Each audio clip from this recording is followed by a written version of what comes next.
All right, today we're going over a roof deck here in Ocean City. Customer called us out for routine maintenance. Nothing dramatic, just time to service the system. So let's get into it.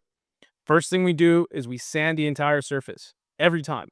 That's how we can see exactly what we're working with and prep the deck accordingly. Once everything was sanded down, we could evaluate the condition of the fiberglass layer underneath. And this is the important part. This deck had been maintained well over the years. No active leaks, no major failure. The homeowner did everything right by staying on schedule. But here's the thing that most people don't realize. Every maintenance cycle involves sanding, and sanding over time slowly thins the original fiberglass layer. So, even though the deck looked fine, it was at that age and stage where another gel coat alone would not have been the right move. It wasn't about patching, it wasn't about fixing damage, it was about the life cycle.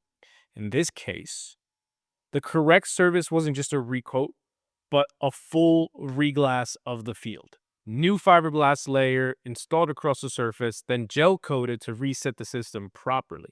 So, if your deck is pushing that 15-year range, especially if it's been serviced before, that's usually the conversation we're having. Not, is it leaking?